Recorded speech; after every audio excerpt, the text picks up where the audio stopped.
Olá, tudo bem? Eu sou o Márcio Miranda e esse é o 15 Minutos, podcast de resumo e análise do noticiário aqui da Gazeta do Povo. As privatizações foi um compromisso nosso também de campanha, nós vamos acelerar privatizações. O já homem forte da economia do governo Bolsonaro ganhou ainda mais poder. Por quê? Porque um setor bastante importante para a administração, o programa que toca as privatizações, passou a ser responsabilidade do Ministério da Economia, comandado, claro, pelo Paulo Guedes. O que eu falei, o Brasil gasta muito e gasta mal. O que essa mudança representa é o tema aqui desse episódio do 15 Minutos, no qual eu recebo como convidada a Jéssica Santana, editora de República da Gazeta do Povo, em Brasília. Jéssica, como o PPI, o Programa de Parcerias de Investimentos, que eu falei que é esse programa que toca, né, as privatizações também, foi parar no colo aí do ministro Paulo Guedes. Como é que foi essa história, Jéssica? Olá, Márcio. O PPI, ele pertencia até a quarta-feira, dia 29 de janeiro, ele pertencia à Casa Civil, que é comandada pelo ministro Onyx Lorenzoni. Na quinta-feira, aí, dia 30 de janeiro, o presidente Jair Bolsonaro decidiu transferir o PPI para o Ministério da Economia de Paulo Guedes.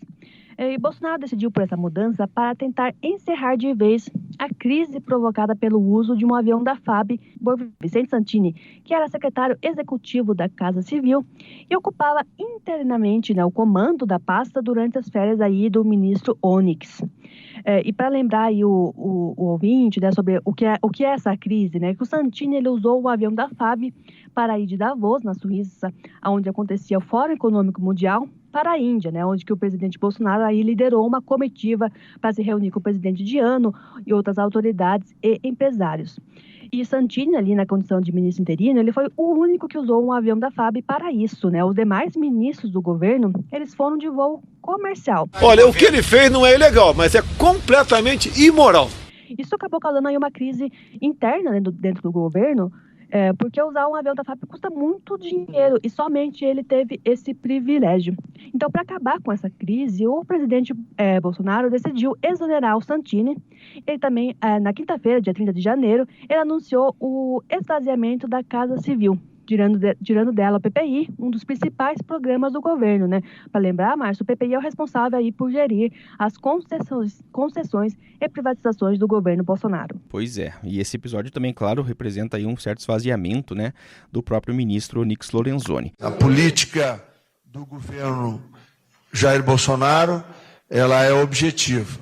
Ela visa reduzir o tamanho do governo, do Estado brasileiro. Mas, Jéssica, e por que essa mudança pode ser importante para o processo das privatizações, hein? Porque agora as decisões ficam concentradas aí no Ministério da Economia, mais especificamente na secretaria criada justamente para isso, que é a Secretaria Especial de Desestatização, Desinvestimento e Mercados, que é uma secretaria que pertence ao Ministério da Economia. Ela foi criada pelo ministro Paulo Guedes e hoje ela é comandada pelo empresário Salim Matar, que é o fundador da Localiza. O Estado brasileiro é gigantesco. O Estado brasileiro é obeso, ele é burocrático, oneroso para o pagador de impostos e inferniza a vida do cidadão e das empresas. Então, antes, quando o PPI estava na Casa Civil, as decisões eram divididas. Cabia, por exemplo, ao Conselho do PPI decidir por incluir ou não uma estatal no programa de privatizações. E o Conselho do PPI era presidido aí pelo ministro Onyx, porque o PPI pertencia à Casa Civil. Agora, com essa mudança, com essa transferência, as decisões ficam mais centralizadas no ministro Paulo Guedes e seu secretário Salim Matar. Isso também é importante porque Guedes e Salim vinham encontrando alguma resistência dentro do governo para vender as estatais. Por nós vendemos todas. Por quê? Porque elas são disfuncionais. Então agora eles vão poder comandar o processo de privatização do início ao fim, precisando apenas aí do aval do presidente Jair Bolsonaro. Não vão mais precisar mais do aval, por exemplo, da Casa Civil, Márcio. Pois é, e sobre isso até recentemente aqui a Gazeta do Povo, Jéssica, a gente noticiou que o secretário Salim Matar divulgou um calendário de privatizações diferente de um outro que estava sendo divulgado pelo PPI ainda quando estava na Casa Civil. Agora então, essas divergências podem acabar a partir de agora? Pois é, Márcio, esse episódio que você relatou, Márcio, ele aconteceu aí na quarta-feira, dia 29 de janeiro. O PPI previa que poderiam ser privatizadas de 5 a 6 estatais ainda neste ano. Já a Salim Matar divulgou um calendário que prevê a privatização de somente 3 estatais em 2020. E para explicar aí para o ouvinte por que esse bate-cabeça é ruim. Porque, na teoria, os 2 calendários eram os oficiais do governo, né? Tanto o calendário do Salim quanto o calendário do PPI. Os 2 calendários eram apresentados aí a investidores. Então, esse fato mostra que realmente não havia uma coesão aí entre as ações do PPI, que era vinculada à Casa Civil, e do Ministério da Economia, o que poderia deixar uma sensação de insegurança jurídica no ar. Então, agora, com o PPI no Ministério da Economia, é esperado que essas divergências acabem realmente, que as decisões fiquem mais centralizadas ali no ministro Paulo Guedes e no secretário Salim Matar, acabando um pouco com esse bate-cabeça que havia dentro do governo. Pois é, e para fechar, Jéssica, já que a gente falou tanto em privatizações, vamos lembrar que o que o governo pretende, pelo menos no planejamento, né, privatizar para o período até o fim do mandato, ou seja, em 2022. São pelo menos aí 15 estatais, Márcio. É um calendário ainda preliminar, né? E pode sofrer alterações, né? E esse calendário que estamos comentando é o calendário que agora é oficial de fato, né? Que é o calendário que foi divulgado pelo secretário Salim Matar, que agora, junto com o ministro Paulo Guedes, ele vai ficar responsável do início ao fim pelo processo das privatizações, né, das vendas das estatais. Então, por esse calendário que ele vem à tona na última quarta-feira, aí dia 29 de janeiro, as 3 estatais que serão vendidas ainda em 2020, ou seja, ainda neste ano, são a BGF, que é uma gestora de garantias, a INGE, que é uma gestora de ativos, e a Casa da Moeda, aí, que fabrica papel moeda, entre outras coisas. Então, são essas 3 ainda em 2020. Para 2021, aí o governo tem um objetivo, uma meta bem ousada, que é acelerar bastante a venda de estatais e vender pelo menos 11 estatais, incluindo os Correios. Vamos privatizar os Correios, carteiro. A Telebrás e as estatais de TI Serpro e Dataprev. Já para 2022, o governo pretende privatizar a EBC, o conglomerado estatal de mídia do governo federal. Jéssica Santana, editora em Brasília. Obrigado, até a próxima, Jéssica. Obrigada, um abraço. 2019 foi mais um ano marcado pelo contingenciamento do orçamento de universidades federais. Dessa vez foram cerca de 2,2 bilhões de reais, equivalente aí a 30% das verbas discricionárias das instituições de ensino federais, que ficaram bloqueados entre abril e outubro, até o governo federal conseguir entrada suficiente para descongelar os recursos.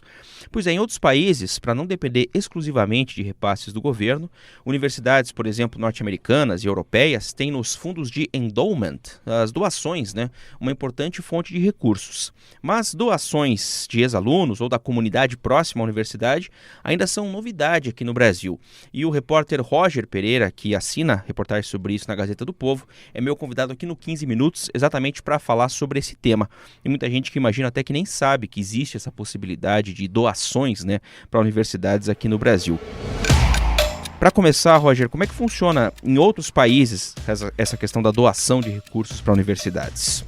Olá, Márcio. Então, é uma cultura, aquela cultura do retorno, né, que é muito comum, né, na Europa, na América do Norte, principalmente nos Estados Unidos, em que o estudante se formou pela universidade pública, iniciou carreira, começou a ter sucesso na carreira, começou a ser bem remunerado. Graças à formação que ele teve, ele quer sim dar um retorno, né, para a universidade, contribuir para a formação de novos talentos.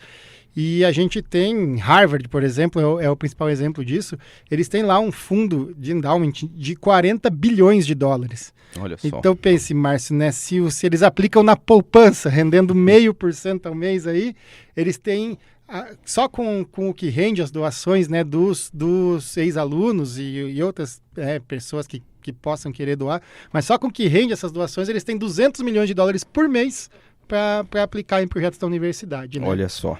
Lógico que estamos falando de uma das principais universidades do mundo, né? Mas então é uma questão cultural, já que existe esse fundo e do qual participam, então, basicamente, ex-alunos. Isso, e são fundos que eles chamam de perpétuos, né?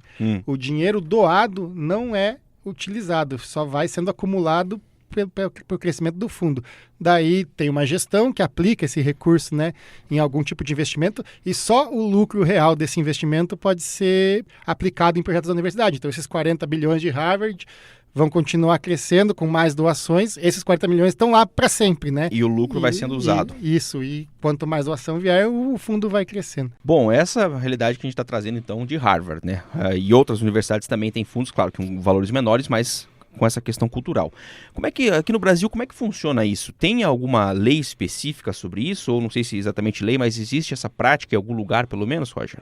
O Brasil não tinha nenhuma lei sobre isso, mas já tinha 9, a gente conseguiu levantar 9 fundos funcionando como associações, um tipo de associação que você forma essa entidade jurídica, né, com esse objetivo, mas sem as regras claras do endowment, né? E aí, a partir de janeiro do ano passado, né, janeiro de 2019, foi sancionada a lei do endowment aqui no Brasil, que daí garante essas questões. O fundo é perpétuo, vinculado a uma instituição de ensino, então, né, quem doa sabe que obrigatoriamente vai para lá, independente do gestor, né? Então, o fundo aplica aí nos projetos da universidade selecionados pelo fundo, né? Então, e a figura jurídica foi criada também, né? Então, e daí começou, né, com essa lei, algumas iniciativas aí pelo país da criação de novos fundos, e daí já esses fundos dentro já desses parâmetros especificamente para endowment, para investimento em educação. Isso então agora já está em lei aqui no Brasil desde janeiro do ano passado, né? Como disse o Roger.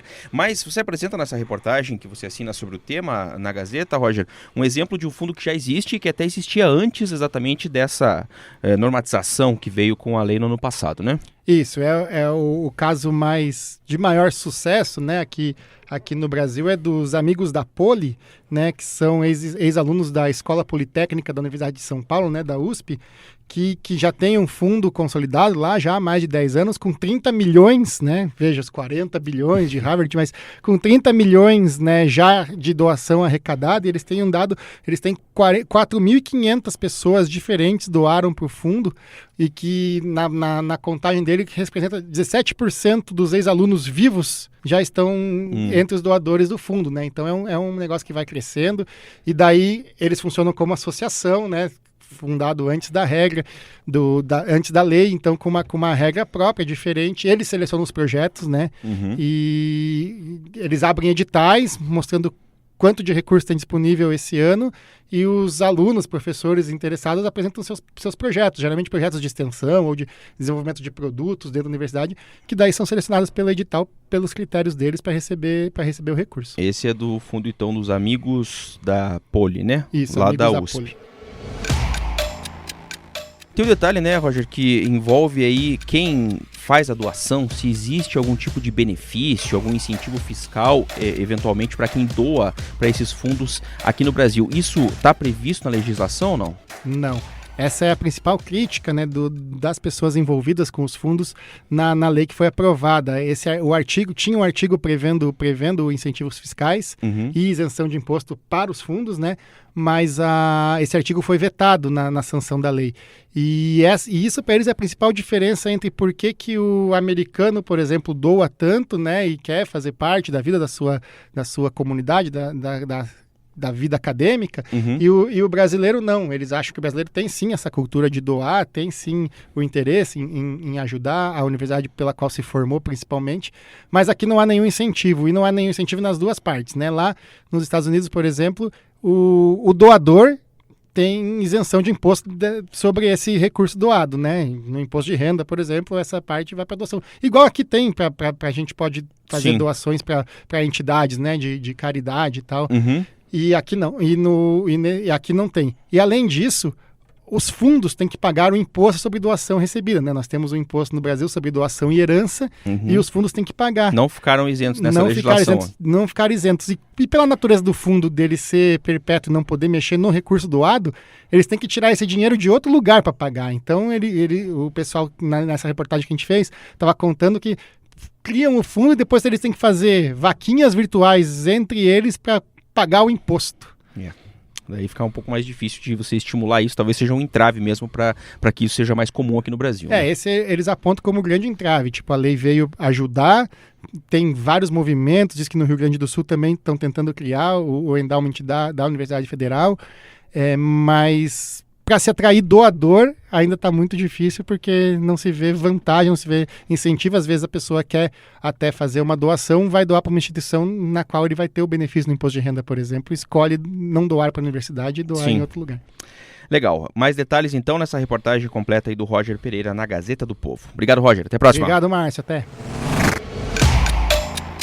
Terminando aqui mais um 15 Minutos, podcast da Gazeta do Povo. Eu lembro que o 15 Minutos tem a produção do Durval Ramos e da Jennifer Ribeiro, a montagem do Leonardo Bestloff e a direção de conteúdo do Rodrigo Fernandes. Eu sou o Márcio Miranda e agradeço muito a sua companhia. Até mais!